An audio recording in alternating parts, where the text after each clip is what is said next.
전주시에서 지난 3월 10일 전국 최초로 재난기본소득을 발표한 것을 시작으로 다른 지자체들도 모두 재난기본소득이나 생계자금 지원 등 대책을 마련하고 있습니다. 전라북도에서도 소상공인을 지원하기 위해서 재난관리기금을 활용하겠다고 나섰고요. 최근 국가에서도 긴급재난생계지원금을 지급하겠다고 밝혔죠.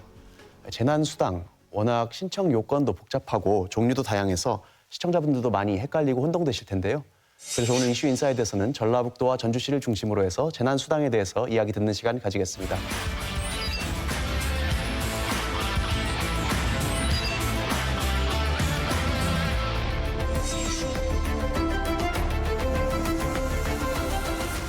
실장님한테 먼저 좀 여쭤볼게요. 네네. 예, 그 재난관리기금 지원하기 위해서 고강도 사회적 거리두기. 예. 그 과정에서 소상공인이나 자영업자분들이 뭐 영업을 중단하고 이렇게 문을 일시적으로 닫으면서 그에 따른 손실을 보상하기 위해서 전라북도가 최초로 재난관리기금을 활용하시는 방안을 내놨다고 네네. 들었습니다. 어떤 내용인가요?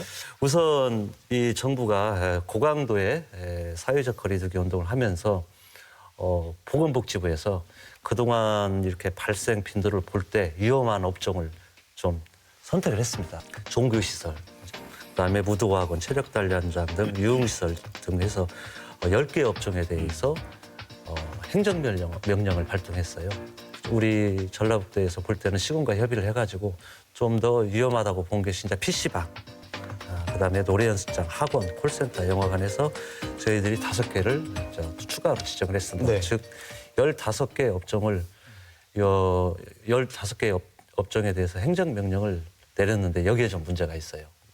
행정명령의 내용이 뭐느냐? 영업 중단을 하세요가 아니라 영업 중단을 권고합니다. 권고. 예. 그다음에 권고하고 부득이 영업을 하시려면은 저희들이 까다로운 방역 수칙이 있습니다. 아주 까다롭습니다. 그걸 지키기가 저 안에 식당 같은 데서 예를 들어서 업소 같은 데서 2m 손님과는 2m 거리를 두라. 그다음에 그래서 헬스클럽에서 런닝머신 뛸 때 마스크 써라. 자, 그런 여러 가지 까다로운 방역 조건을 줬습니다. 그래서 저희들이 분석을 해볼 때 70만 원이라는 금액을 정해서 좀 이건 2주기 때문에 빨리 해야 하잖아요. 그래서 네. 3월 23일 날 저희들이 정책을 하고 나서 바로 신청을 받아서 그 다음 날부터 계좌로 입금을 해드렸습니다. 왜냐하면 2주간이기 때문에 빨리 하루라도 빨리 문을 닫게 해드려야 되거든요. 그래서 여기에 약 13,000 거의 모두 신청했다고 보시면 됩니다. 네. 신청을 하셔가지고요. 약 60% 정도가 참여를 해주셨습니다. 그러니까 문 닫은 업소가 8,000개 정도 되죠. 저희 공고를 받아들여가지고. 그 대신 그러면은 또 문 안 닫은 업소는 그럼 영업도 하고 그다음에 70만 원도 받고 그러면 이득이라고 생각하지 않습니까? 근데 그게 아니에요. 돈 받고 저희들 지원을 받고 영업한 데에 대해서는 저희들 지금 노란 옷 입고 있지 않습니까? 저희 도청에서 하루에 한 번씩 가죠. 시청에서 하루에 한 번씩 가죠. 그다음에 그 방역 수칙이 있잖아요.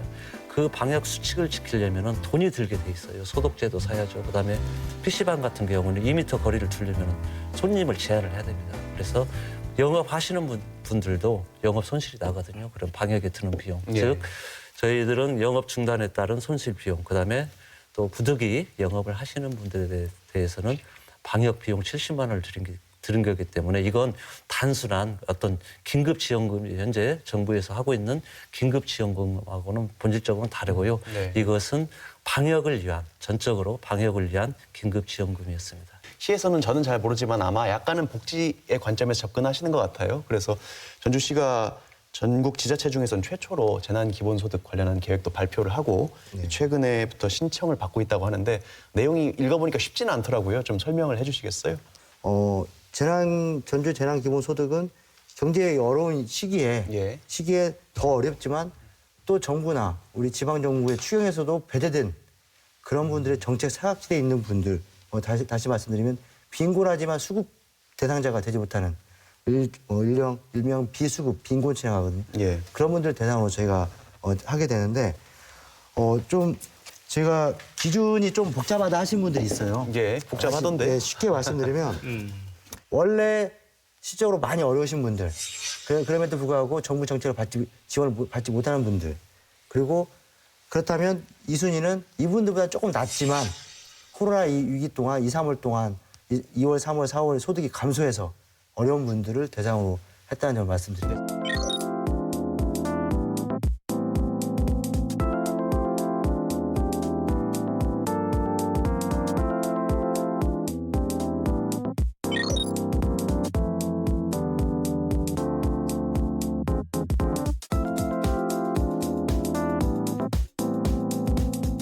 약간 정부 복지의 사각지대에 있는 사람들을 먼저 배려한다고 했는데 네. 그럼 다른 뭐 고용노동부나 이런 데에서 지원이 나오는 사람들은 배제가 되는가 보죠? 일반적으로 아까 말씀 비경제활동 인구 분들은 기본적으로 제외를 하고요. 그다음에 이번에 중앙정부나 우리 지자체의 추경의 대상자들이 있습니다. 기초생활수급자나 법정 세상계층.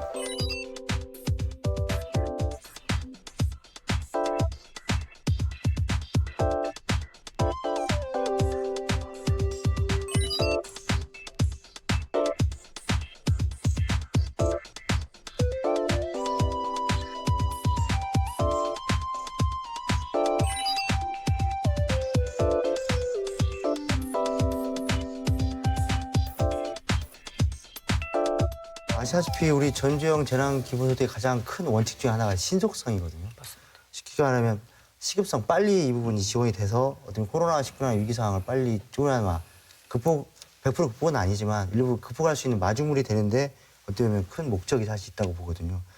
사실 이 재난기본소득을 지원하기 위해서 일반적으로 가장 사실 좋은 방법은 자산조사입니다. 사실 개인별 자산조사인데 그럼 저희가 5만 명을 조사를 하려면 한 3개월이 걸리더라고요, 최소한. 그래서 어쩌면 이런 자산조사가 신속성을 저희가 중시하는 시급성이 중요한 전지역 재난기본소득을 추진하는 사업에서 이렇게 오랫동안 조사를 제대로 하고자 3개월이라는 기간을 걸게 되면 실제로 의미가 없어지거든요. 그러면 이걸 자산을 그러면 대체할 수 있는 그 수단이 뭐냐. 그게 그나마 가장 합리적인 게 건강보험료입니다. 건강보험료. 전주시 재난기본소득과 관련돼서는 방금 국장님께서 말씀하신 것처럼 빨리 긴급히 지원해줘야 된다라는 거에서는 충분히 공감을 합니다. 그런데 이제 그 아까 재난소득과 관련해서 좀 중요한 부분을 말씀 안 하신 부분이 있어서 하나만 잠깐 첨언을 드리자면 선불카드 형식으로 지원이 되죠. 그리고 7월 31일까지 3개월 이내 전주 지역에서만 사용해야 되죠. 그리고 이게 조금 시청하시는 분들이 좀 싫어하실 수 있겠는데 유흥업소 골프장, 백화점, 대형마트 이런 데 안 되죠. 비금속, 온라인 결제도 안 되고요. 이건 분명히 말씀을 드려야 될 것 같고 제가 지금 우리 시청자들 관점에서 보면 이게 너무 중구난방이라는 생각이 들어요. 이렇게 지원을 해준다라는 건 내가 알겠는데 도대체 뭘 어떻게 지원해 주느냐. 하도 말이 많으니까 제 나름대로 조금 정리를 한번 해봤거든요. 그래서 잠깐만 정리해보면 내가 실직자나 비정규직이라면 그리고 소득이 낮다면 전주시 재난기본소득이 참 좋다. 그게 제가 첫 번째 정리한 거고 두 번째는 제가 소상공인인데 전라북도로부터 다중밀집구역이라고 행정명령을 받으면 전라북도에서 재난관리기금으로 지원하는 70만 원과 같은 그런 재난관리기금이 참 좋다. 그리고 이번에 발표하신 착한 임대라든가 사회보험료 지원 같은 경우도 참 좋겠다.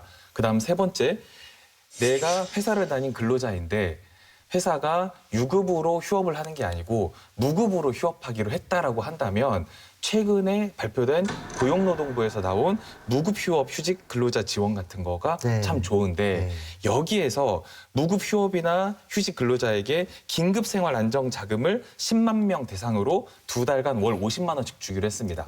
이것은 방금 전주시가 말씀드린 중복 지원 대상은 아니에요. 그런데 노동부가 뭘 발표했냐?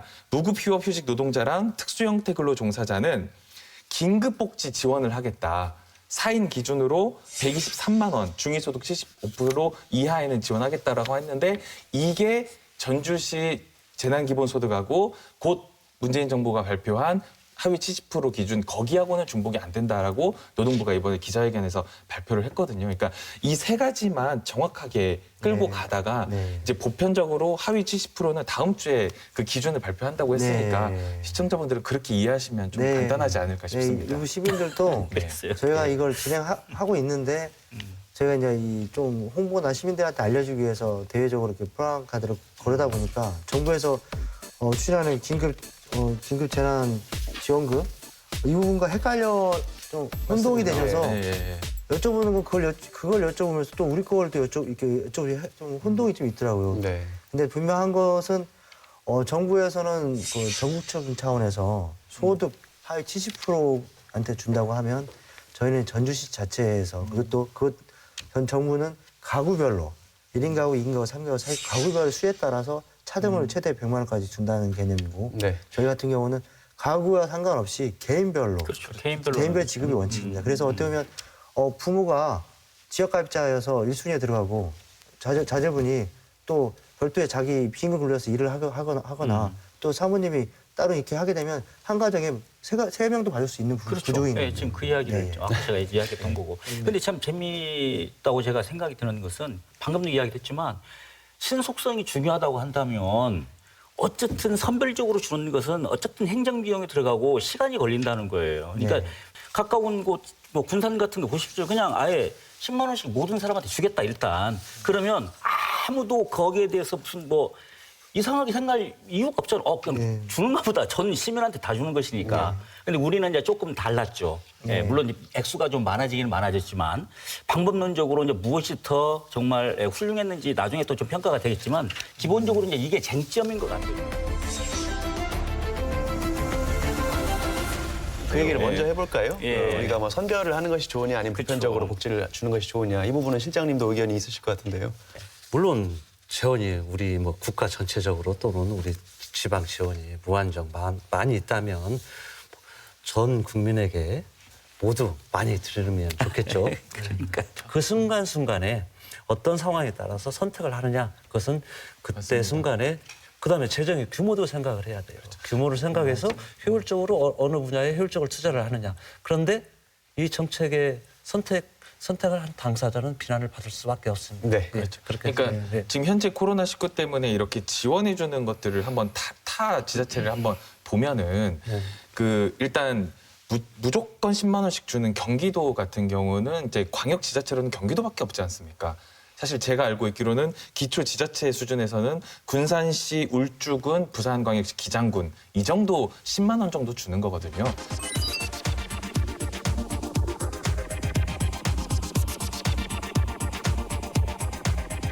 그러니까 전라북도 같이 예산이 넉넉하지 않은 데는 저는 어려움은 있을 거라고 생각을 해요. 이제 다만 그 국가적인 차원으로 보면 그렇거든요. 그러니까 예를 들어서 지금 영국 같은 경우가 특별지원 예산으로 495조를 넣기로 했고요.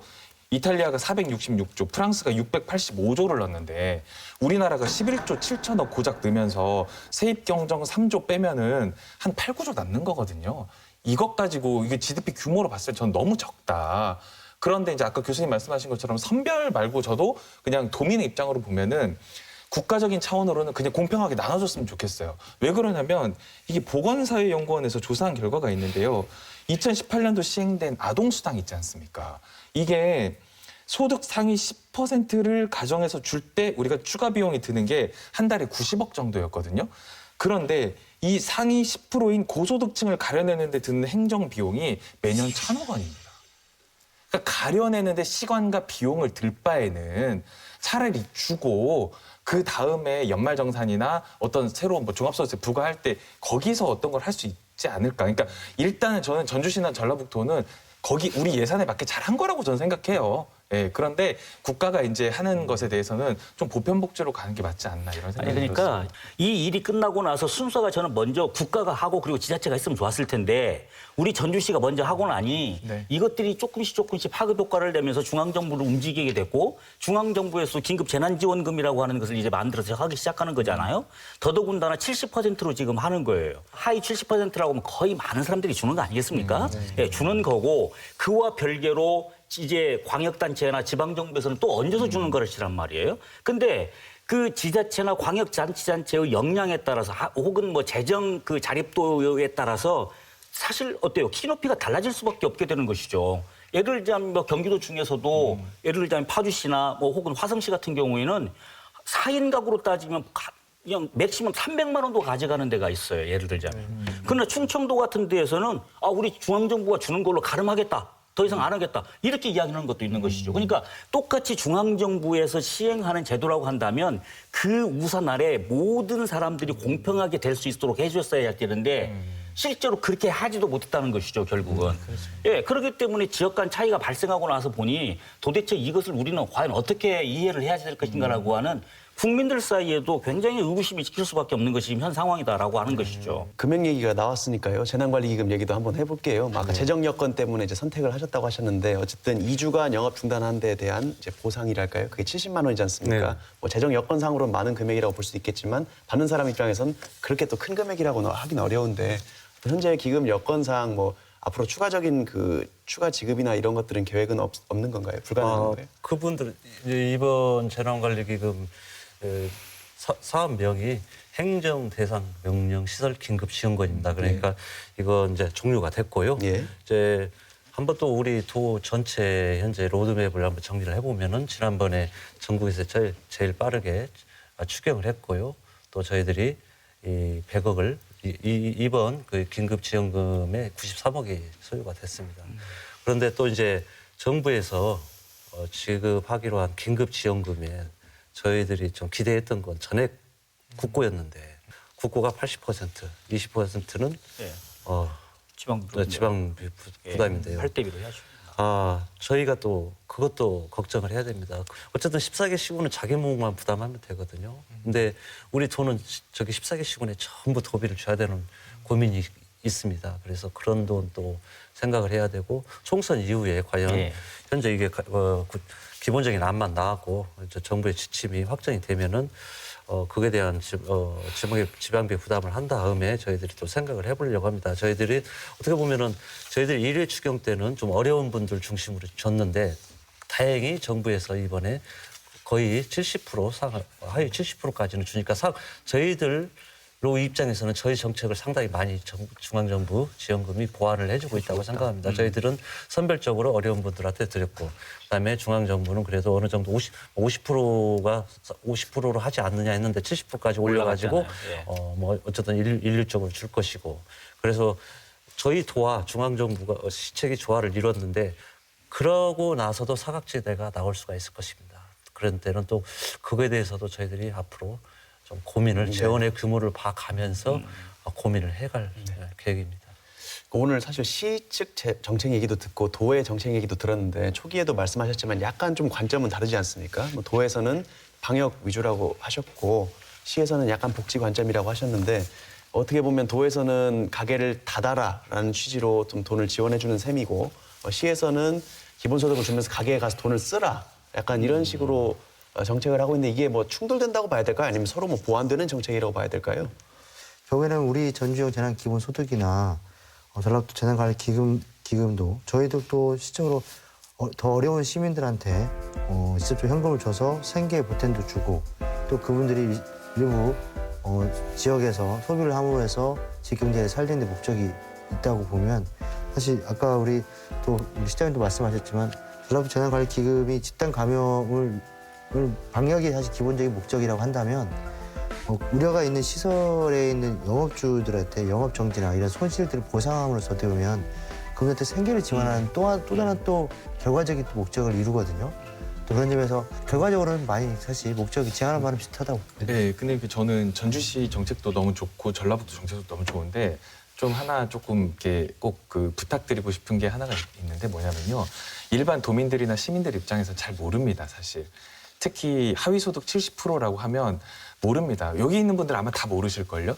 저도 혹시 내가 하위소득 70% 확인되는지 보려고 복지로 한번 들어갔는데 다운이 돼서 들어갈 수가 없어요. 그러니까 저는 어떤 걸 생각을 하냐면 내가 주민등록증 하나 들고 동사무소 가면 딱딱딱 치면 이렇게 받을 수 있군요. 알려주면 좋겠어요. 저는. 지금은 무리라는 것은 제가 좀 알겠는데 제가 도민의 관점으로 보면은 그랬으면 좋겠어요. 간편하게 도민이나 시민이 주민등록증 하나만 주면은 받을 수 있는 게 쫙 나올 수 있는 시스템이 구축이 되면 그것만큼 더 간편하고 간단한 실질적인 도움이 저는 제일 될 것 같다는 생각이 들었어요. 그게 항상 우리들이 이야기하고 그리고 우리 행정에서 잘 알고 있는 그리고 대통령도 이야기했던 칸막이를 없애자고는 이야기가 그 이야기인데 그러니까요. 예, 네. 말은 칸막이를 없애자고 그렇게 이야기를 하면서 네. 실질적으로 칸막이가 없어지지 않고 있고 낮아지지도 지금 않고 있는 거잖아요. 이런 문제도. 예, 사실 안타까운 일인 것 같아요. 맞는 말씀입니다. 모든 사람한테 줄 수 없을 때 신청을 받아야 되거든요. 그중에서 골라내야 되고 그래서 그런 맞는 말씀입니다. 저희들도 그런 쪽으로 어쨌든 가급적이면은 앞으로 좀 필요하다면 중앙정부에 그건 맞는 말씀인 것 같아요. 이런 특히나 중앙정부 같은 데에서 하는 사업만큼은 좀 일괄적으로 자동으로 주는 돈은 좀 주민등록번호만 입력을 하면은 그게 쫙 이렇게 딱 떠가지고 그냥 계좌번호로. 국민들 빨리 그 코로나 종식과 함께 도민들이 이제 일상으로 복귀하기 위해서 가장 중요하다고 생각하시는 것 또는 재난 수당에 대해서 한마디씩만 듣고 마치겠습니다. 예. 저는 오늘 뭐 토론하면서 이런 생각이 들었습니다. 저는 이렇게 하도록 할게요. 재난수당 함께의 가치를 위한 선택이다. 저는 그냥 이렇게 간단하게 하겠습니다. 네. 전라북도민 전주시민으로서 요즘같이 전주시나 전라북도에서 전국 최초로 많이 들어본 적이 없는 것 같아요. 예. 저는 분명히 칭찬드리고 싶어요. 근데 저 하나 또 칭찬드리고 싶었던 게 뭐냐면 3월 25일 날 총리 주재 그 중대본 회의할 때 송하진 지사가 그 국무총리에게 건의했죠. 곧 있으면 농번기인데 네네. 외국인 근로자들 네. 농촌 인력 딸리니까 네, 네. 비자 F1이나 E9, E9 비자. 외국인들 한시적으로 계절 근로 좀 허용 좀 해달라고 네. 농림축산부하고 고용노동부가 29일 날 바로 발표했습니다. 네. 그렇게 하겠다고. 네. 그럼 이것도 전라북도 덕분입니다, 사실. 그래서 저는 이거는 대단히 칭찬해줘야 된다고 생각하고 감사하게 생각합니다. 내가 행정이 먼저 결국에는 시민들이 묻기 전에 행정이 먼저 답하는. 맞습니다. 결국에는 또 그만큼 시민들이 도민들이 행정을 믿고 있다는 그만 또 어떻게 보면 공동체 정신이나 사회적 연대가 우리 코로나19를 통해서 굉장히 이번 끈끈해진 것 같고요. 이번 기회로 해서 행정과 또 기관 그다음에 시민들이 도민들이 같이 하는 그런 큰 정신을 깨달을 수 있는 그런 기회가 됐다고 생각합니다. 조금 우려스러운 부분이 수도권 지금 대구는 이제 잠잠한데 수도권 중심에서 발생을 하고 있거든요. 그런데 안타까운 것은 수도권이 방역을 위해서 우리 자기 지역이 아니라 우리나라를 위해서 방역을 위해서 최선을 다해줘야 되는데 지금 이상한 길이로 가고 있어요. 뭐 돈을 뭐 얼마를 이쪽은 얼마를 주네 저쪽은 얼마 주네 해가지고 온 국민들이 아직은 좀 더 사회적 거리두기 운동 같은 걸 추진하고 이걸 종식시키기 위해서 노력을 해야 되는데 마치 이것이 끝난 것처럼 제일 노력을 해야 될 분들이 또 그곳에서는 지금 제일 많이 확진자가 나오고 있습니다. 그래서 그런 걸 좀 수도권에 계신 분들이 조금 좀 고민을 하고 냉철하게 행정을 좀 해주셨으면 하는데 어쨌든 저희들은 그런 거 참고하면서 이 코로나19의 어려운 이 시기를 도민과 같이 헤쳐나가도록 노력을 하도록 하겠습니다. 네. 감사합니다. 오늘 전주시와 전라북도를 위주로 해서 정책당국 담당자들이 고민하고 있는 지점 짚어봤는데요. 시청자분들께서 많은 도움 되셨길 바라겠습니다. 말씀 잘 들었습니다. 감사합니다. 이슈 옥타곤에서는 다양한 사회 문제에 관한 제보를 받고 있습니다. 시청자 여러분의 많은 관심 부탁드립니다. 4월 9일부터 고등학교 3학년과 중학교 3학년이 먼저 온라인 개학에 들어가면서 학교 일선 현장이 부쩍 분주해지고 있습니다. 저소득 가정이나 다문화 가정 자녀에게 스마트 기기를 제공하거나 데이터를 무료로 사용할 수 있게 하는 등 세부적인 조치를 취하고는 있지만 그럼에도 불구하고 학습 사각지대에 있는 학생들을 우려하지 않을 수 없는데요. 온라인 수업의 원활한 진행에도 신경을 써야겠지만 수업에 소외되는 학생은 없는지 오히려 더 큰 불평등만 초래하는 건 아닌지 더욱 면밀히 신경을 써야 할 것입니다. 지금까지 이슈 옥타곤이었습니다. 감사합니다.